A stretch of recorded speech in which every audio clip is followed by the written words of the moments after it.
कभी किसी पक्षी को घोंसले की नींव बनाते देखा है? अथक परिश्रम करके तिनका तिनका बिटोर कर वो पक्षी अपना घोंसला बनाता है, अपनी संतान के लिए एक सुरक्षित घर बनाता है। और फिर कहीं से तीव्र आंधी आती है, भारी वर्षा होती है और उसका घोंसला तिनका तिनका करके बिखर जाता है। फिर वो पक्षी क्या करता है? वो रोता नहीं, ना ही विलाप करता है।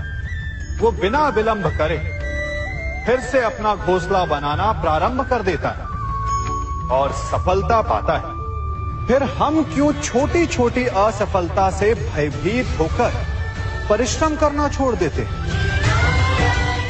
एक बात सदा स्मरण रखिएगा, हर वृक्ष कुल्हाड़ी की एक मार से नीचे नहीं गिरता, हर चट्टान घन के एक प्रहार से नहीं टूटती। सफलता पाने के लिए अनावरत परिश्रम करना ही मात्र एक मार्ग है। स्वीकारण, सत्य का स्वीकारण मनुष्य के लिए बहुत ही महत्वपूर्ण है। जब तक मनुष्य सत्य को स्वीकार नहीं करता, उसे असत्य से लड़ने की शक्ति प्राप्त नहीं होती। जब आप भोजन करते हैं तो क्या होता है? आपका पेट स्वीकारता है कि वो भर चुका है और आप भोजन करना बंद कर देते हैं। जब आपको निद्रा आती है तो क्या होता है?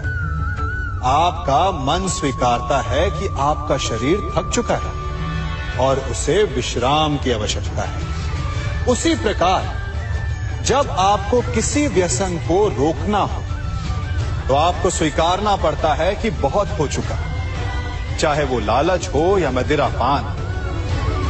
उस व्यसन का त्यागना तभी प्रारंभ होता है जब आप ये स्वीकार कर लेते हैं कि आप उस व्यसन के बंधक हैं। हम में से ऐसा कोई नहीं जिनकी परछाई उनसे दूर रहती। हमारी परछाई सदैव हमारे साथ रहती है। कदाचित हमारी परछाई हमारे कर्मों के फलों का संकेत है।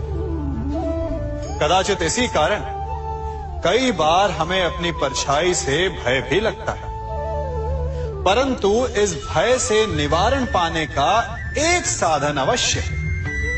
वो है सूर्य की ओर मुख करना या किसी प्रकाश के स्रोत की ओर मुख करना, क्योंकि तब हमें हमारी परछाई दिखाई नहीं देती।